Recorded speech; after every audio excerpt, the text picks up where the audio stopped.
Donc, je reprends maintenant une deuxième vidéo, la suite de ce que j'avais fait jusqu'à maintenant dans cette deuxième vidéo, voyez-vous. Euh, donc, qu'est-ce qu'on peut ajouter ici? Je pourrais éventuellement juste, je vais faire un petit TL ici pour être un peu, dessiner des choses un peu plus intéressantes. Je viens ici enlever mon ombrage. Je peux tirer ça et le tirer dans cette direction-là pour voir un peu ce que ça va me donner. Voyez-vous, ça me donne des choses un peu intéressantes ici, en termes de volumétrie, bien sûr. Je pourrais aller prendre ça, le ramener dans cette direction-là. Ok. Et puis, sortir un peu ça d'ici. Ok. Bien sûr, cette volumétrie-là, elle vaut ce qu'elle vaut, hein. Je ne prétends pas dessiner quelque chose de forcément intéressant. Je veux juste vous montrer un peu l'outil, comment est-ce qu'il fonctionne. C'est vous par la suite donc de voir la pertinence de faire les choses comme vous le souhaitez. Voyez-vous, ce que j'obtiens ici, c'est peut-être même pas réaliste. Donc je vais un peu tasser ça dans cette direction-là.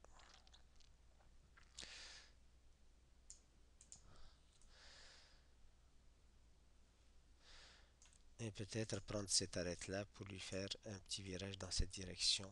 Je pourrais aussi prendre le volume ici, tab. Je pourrais prendre ce volume-là, regarder ça par le haut par exemple, et puis lui faire une rotation. Ok? Et donc là, je complexifie encore davantage ma volumétrie.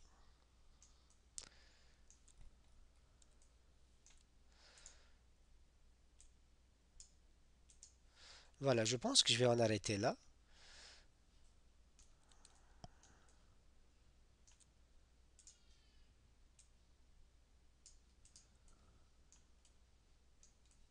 C'est quand même assez complexe comme ça.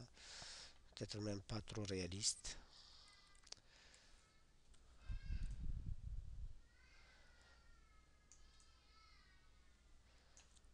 Voilà, je vais en arrêter là. Et puis maintenant, je vais donc passer de cette volumétrie, que vous voyez quand même qui est assez complexe. Je vais passer de cette volumétrie à mes plans et à mes coupes. Et vous allez voir que le passage va se faire de façon très rapide, très conviviale aussi. Donc, je vais juste aller mettre Load into Project et ça va m'amener ici.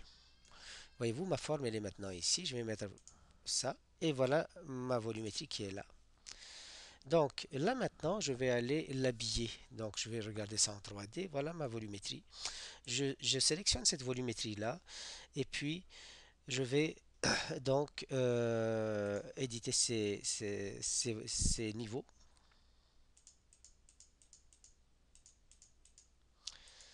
Et je mets OK. Donc je partage ma volumétrie en un certain nombre de niveaux. Et puis tout de suite, j'ai accès à un bouton qui s'appelle euh, Massing Insight. Et puis je vais lui dire, donne-moi donc les planchers. Je vais choisir le type de plancher que je souhaiterais avoir, par exemple celui-là. Et je sélectionne donc ma volumétrie et je mets Create Floor. Et tout de suite, donc, j'ai accès à mes planchers. Voyez-vous, je suis parti d'une volume très simple, d'un petit cube. Et là, maintenant, j'ai accès à cette volumétrie-là, au plancher. OK?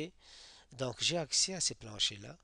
Maintenant, je vais faire la même chose pour ce qui est d'ajouter des murs. Donc, je vais juste euh, allumer ma masse et puis je vais aller vers Wall by Face et puis je vais choisir un type de mur, Brick on Metal Stud, et puis je vais aller juste ajouter, je vais juste aller toucher maintenant mes murs ici, mes verticales. Toutes mes verticales vont devenir des murs, voyez-vous. Ici, je pourrais prendre bien sûr d'autres types de murs ici, block and metal stud par exemple. Je vais prendre ça comme block and metal stud, celui-là également. Si je zoome, vous allez voir un peu, ça fait ça.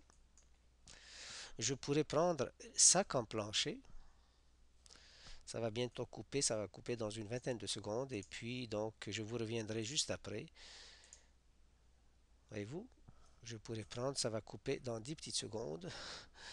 Brick on metal stud. Et voilà. Donc je ferai une troisième vidéo pour vous parler un peu de la suite.